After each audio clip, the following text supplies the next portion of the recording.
Is this thing on? Yes, it is. Hey there, folks. Okay, so December the 21st, 2025. Today marks 5 years since Coffeehouse crime started on YouTube. As many of you know, all of this began with the case of Joshua Maddux, and when I launched on Spotify earlier this year, I revisited that case. It was mostly to see how far this channel has come in the time it's been around, and so with that being on Spotify, I thought now was the perfect time to share it here on YouTube too. And with that said, I just wanted to say thank you so much to all of you who are here, because, well, Coffeehouse Crime wouldn't be anything without its community. Truly, I feel so happy and blessed to be here with all of you, so thank you. And hey, here's to many more years to come. Anyway folks, please grab yourself a coffee for the 339th time and let's investigate. This is the revisited case of Joshua Maddux.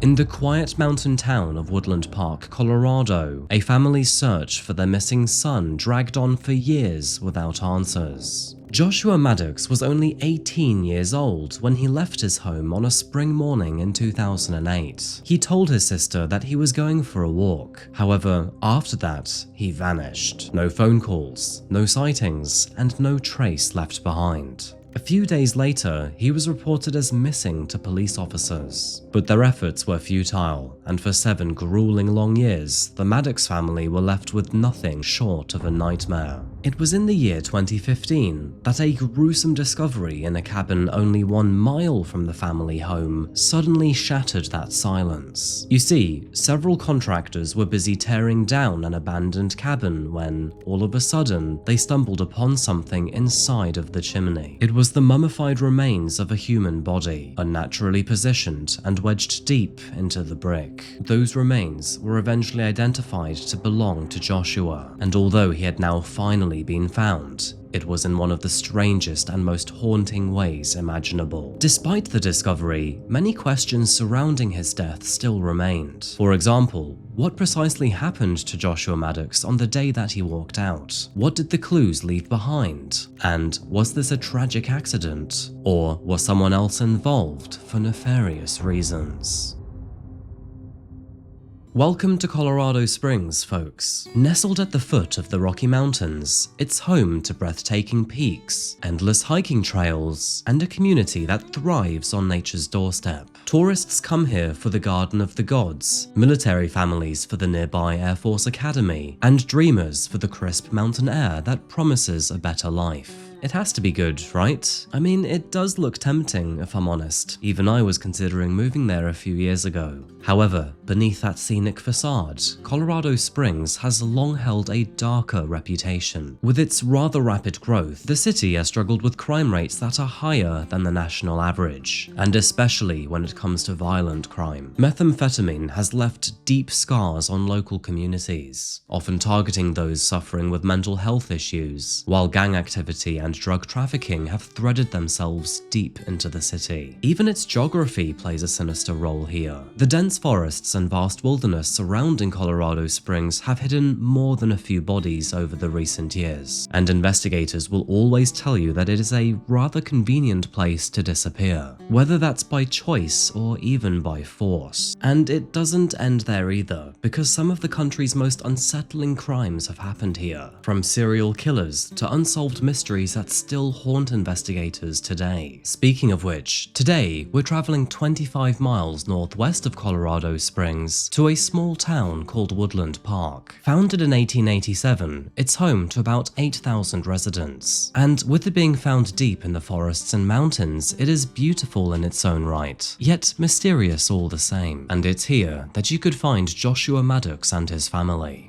Born on March 9th, 1990 in Woodland Park, Joshua grew up with his father and 3 siblings, Kate, Ruth, and Zachary. He was the youngest of the family, meaning that his brother and sisters would often try to look after him. Unfortunately, his mother and father had divorced a while prior, leaving him in a fractured household. After being homeschooled for his first 2 years, Joshua then transitioned into the Woodland Park school system, where he quickly stood out as an exceptional student. In fact, teachers remember him as intelligent, bright, and gifted. He was a great guitarist for his age too, and, of course, with a sharp sense of humor and adventurous spark, he was also known to be the troublemaker from time to time, thanks to his curious nature. To add to this, friends would also describe Joshua as witty, easygoing, and compassionate. And, key takeaway here, someone who loved to go out for an adventure.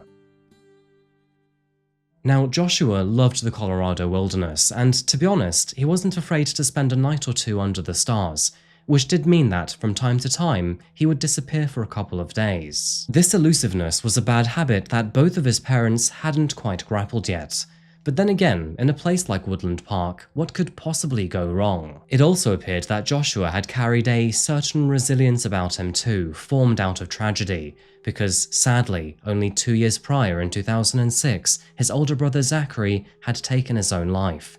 This of course devastated the family, but none other like Joshua. Depression hit him hard after this, and although he would eventually find himself out of that darkness, it was a long and difficult task. And then, as you know, only 2 years later, he would then suddenly disappear. And so, on that note, let's talk about it. It was on May the 8th, 2008 that Joshua told his sister Kate that he was going out for a walk. And although he didn't specify where or how long for, why would he? Because this was just a normal walk. But the thing is, after leaving the property, he never returned. In fact, that would be the last time that anyone would ever see Joshua alive again. Now, one thing to mention here is that Joshua was very casual about this walk. He didn't pack anything extra with him, didn't provide any details, and wasn't acting unusual either. What this tells me is that he had every intention to return home later that day. But, alas, that would never happen. As the hours slipped by, anxiety began to rise. Now, at first, people didn't panic too much. After all, Joshua was known for his love of the outdoors, and would often go on long hikes through the forests or spend hours catching up with friends. So, when he didn't return home that evening, it wasn't entirely unusual, just abnormal. This was how Joshua operated after all. He was raised to be both independent and free-spirited. For most of us, having a child unaccounted for one night would definitely send alarm bells ringing. But for the Maddux family, it wasn't a cause for panic. At least not at first. But as the days passed by, each and every one of them moved with silence, and each one heavier than the last. And so, finally, on May the 13th, with that being 5 days after Joshua was last seen, his father picked up the phone. In an effort to find his son, he called all of his friends. But when none of them knew where he was, that feeling of dread immediately set in. And so the next thing he did was call the police to alert them. Almost immediately, the community rallied to find him. Volunteers searched through the thick woodlands, trudged through lakes and ponds, and scoured the many mountains surrounding Woodland Park. Search dogs were brought in, posters were put up, and neighbors kept their eyes open. But despite their best efforts, every trail went cold, and every lead went nowhere. It was as if Joshua had stepped out into the wilderness and then simply vanished. Amidst the grief and worry, Joshua's sister shared a post on Facebook to say, "Since Joshua's 18, it has been reasonable to assume that he may have decided to leave town to start a new life. As one of his 2 older sisters, I have always chosen to believe that this was the case. I expected Josh to return home to my father's house at any time with a wife and small children. Josh has always been known for his musical and literary talent, so maybe we would one day find him playing music with a band on tour, or catch him writing successful novels under a pen name so that he could keep his preferred lifestyle of solitude in the woods." These words from his sister paint a good impression of the mindset that his family were in at the time that Joshua disappeared. And it's true, he was an adult now, so not only could he make his own decisions in life, but he could come and go as he pleased. In addition to this, it sounds like not only had he played with the idea of leaving, but also remaining anonymous. And so, with him now gone, that doesn't necessarily mean he's in danger. Right? And if you look at the facts, there was actually nothing to suggest he was. Joshua was a good kid, he had good grades, he was well liked, and had a good head on his shoulders. So maybe he was just keeping himself out of trouble. Friends would also say that in the months leading up to his disappearance, Joshua wasn't just content, but even happy. And so on that note, police had no reason to suspect foul play. The searches continued for a while, but with no leads, all hope slowly began to fade. And as the weeks slipped into months, and months finally into years, all efforts eventually ceased. But something didn't quite sit right for his family, especially for his father. In fact, he was so worried that even after he moved, he kept the family home just in case Joshua returned. He figured that would be the one place he would know where to go if he wanted to find them. But that moment would never come, because Joshua was gone.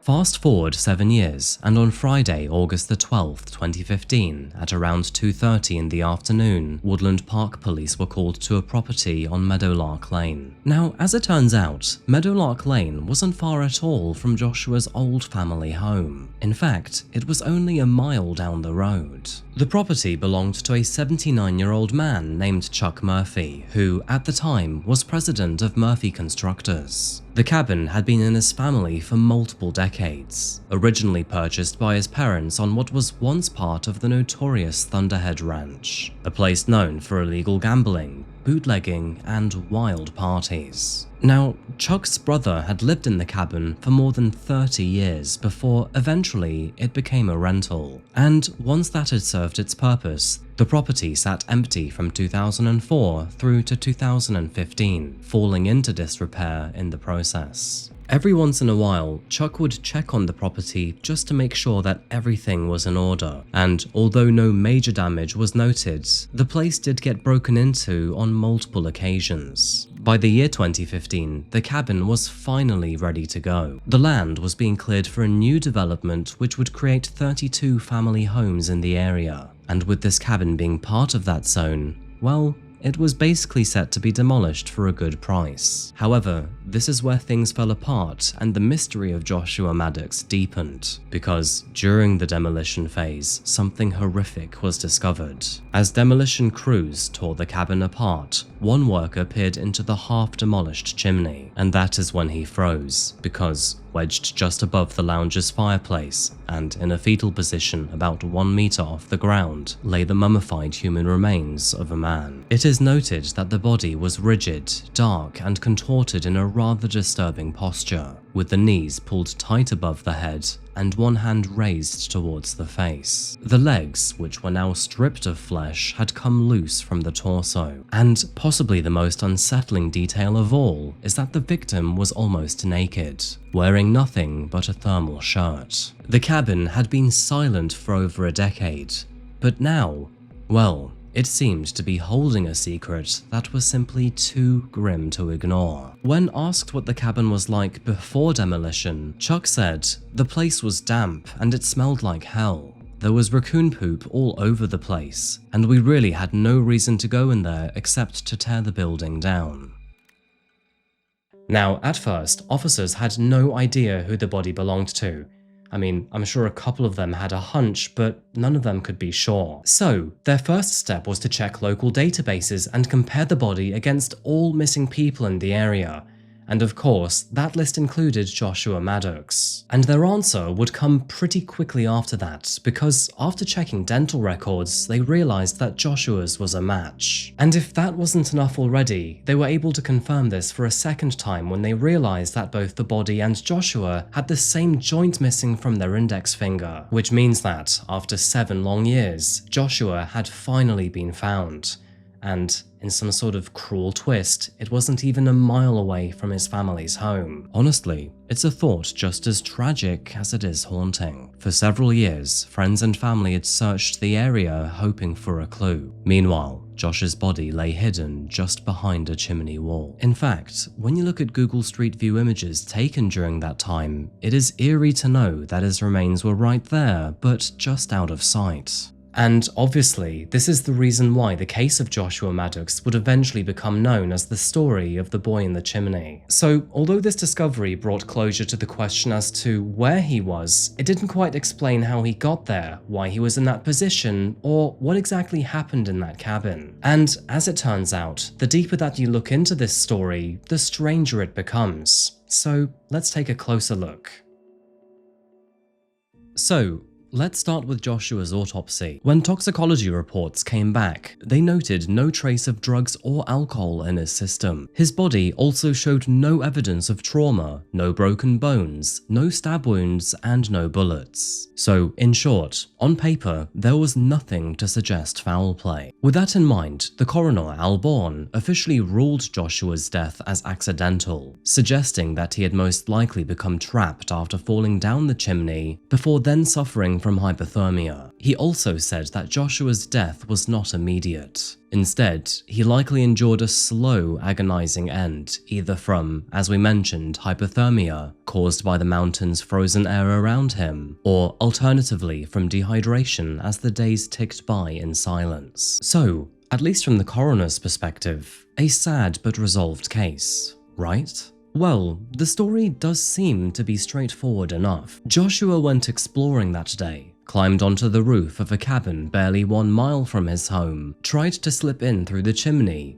fell, became trapped, and then slowly died. If you look at the story this way, then yes, tragic, but also simple. However, it's when you look at the other details that things begin to make a lot less sense. The truth seems to be far stranger and darker, and the deeper that you look into Joshua's death, the more unsettling that questions become. So, let's first turn our attention to the cabin itself. Even from the very beginning, its owner, Chuck Murphy, raised serious doubts about the coroner's theory. To begin with, years prior to Joshua's disappearance, Chuck had installed steel rebar across the top of the chimney in an effort to keep raccoons and other animals from slipping inside. He also insisted to officers that there was no way the guy crawled inside that chimney with all of that steel webbing. Quite simply, he didn't come down that chimney. It is also worth saying that this was not merely speculation, because as a veteran of the construction industry, he knew his materials and their durability very well, and he was confident that the rebar was still in place at the time that the cabin came down. The only reason that investigators found no trace of that rebar in the rubble was because apparently Chuck had already ordered scrap collectors to salvage the metal the day prior. This information blew massive holes in Al Bourne's theory, because if Chuck was correct, then Joshua didn't actually enter from the roof at all. He must have gone into that chimney from inside the cabin instead.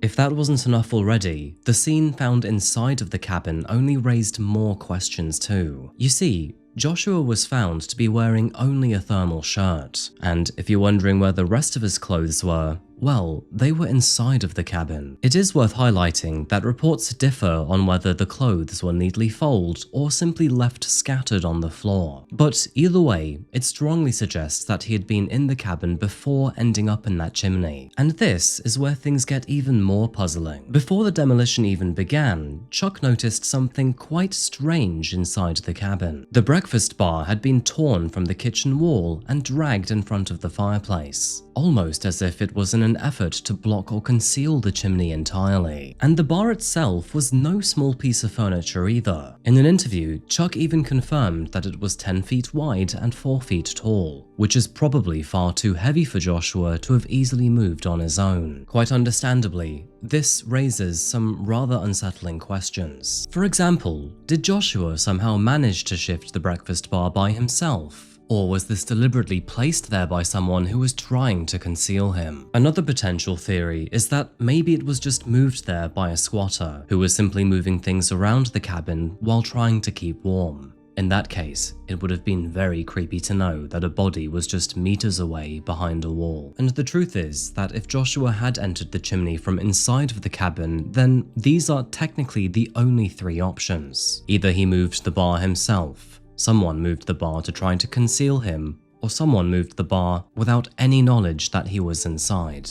As an important side note, it's also possible that he removed his own clothes while experiencing hypothermia. Usually, in the late stages of hypothermia, there is this dark irony that people feel abnormally hot and then try to remove their clothes, which basically seals their fate for them. But the thing is that if you look back at historic temperatures on the night that he disappeared, the weather stayed above 48 degrees Fahrenheit or 9 degrees Celsius. And with hypothermia only beginning at 50 degrees Fahrenheit or 10 degrees Celsius, it is quite hard to believe that Joshua would have experienced such a thing.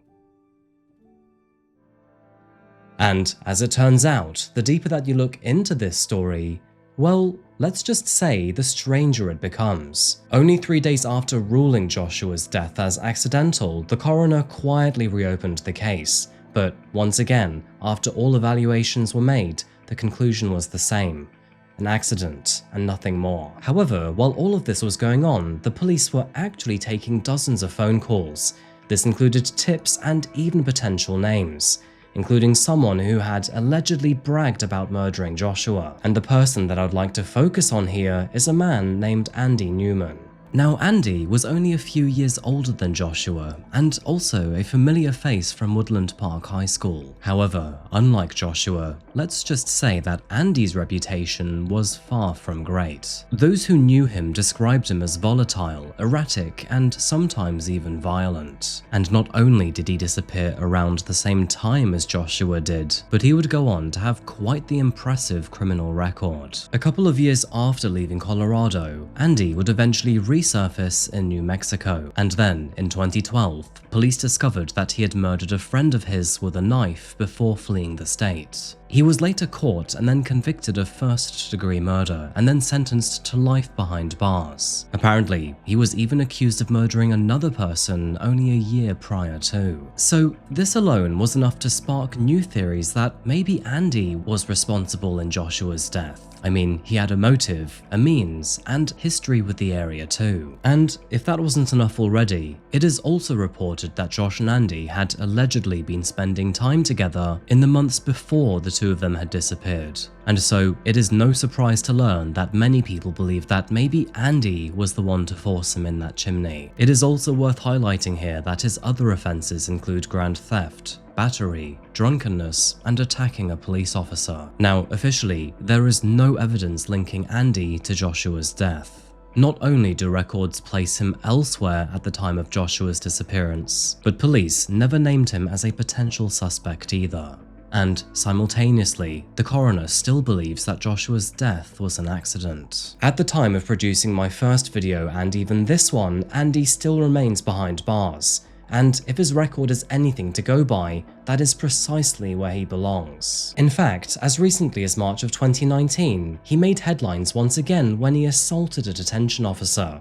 It is safe to say that compassion has never been Andy's strength. So, just like my first video, what's my theory on the case of Joshua Maddux? Well, before we get to that, I'd like to add another possible theory that I hadn't actually considered when covering this case for the first time, and that is mental health and relapse.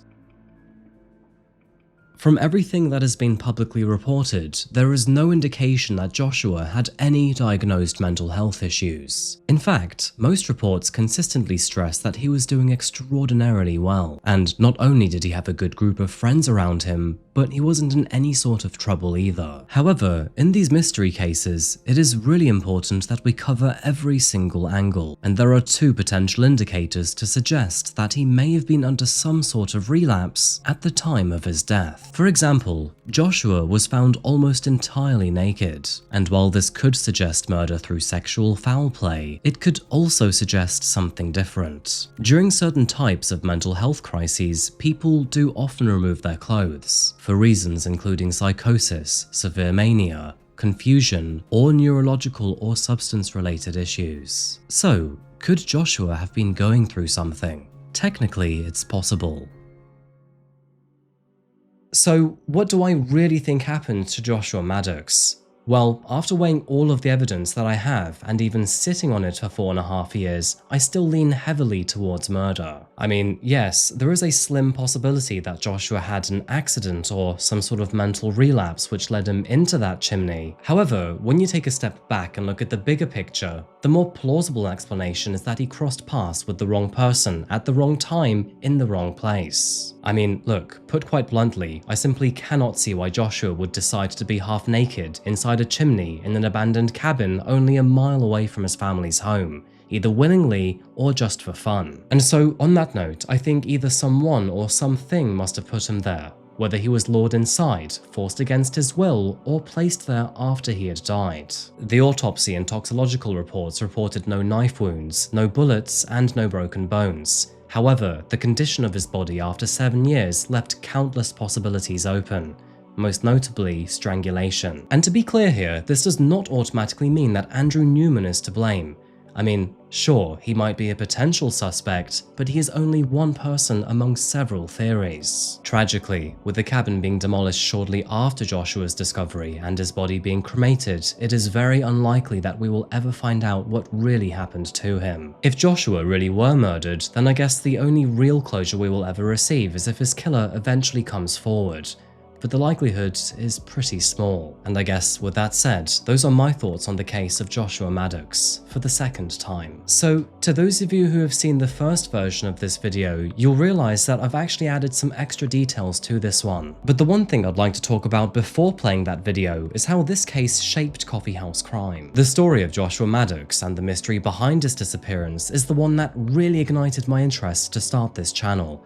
And let me tell you, I had no idea how much this would grow. Throughout that time, a lot has changed, including my process, my team, and even the way of thinking about these cases. Believe it or not, but when I first started researching this story, I remember having these recurring nightmares of Joshua being stuck in the wall behind my bed, clawing towards my face. It was genuinely a very disturbing experience, and quite honestly, it almost made me stop the channel entirely. But I guess over time, the process of desensitization eventually kicks in. And now I'm much more grounded with these stories. On that note, folks, thank you so much for being here today. I really do appreciate it. If you'd like to follow me over on Instagram, Facebook, or YouTube, it's all the same handle, @CoffeehouseCrime. And as always, I'll see you again very soon for another video. Until that moment arrives though, remember to look after yourselves, look after each other, and of course, stay safe and stay curious. Thank you, and goodbye.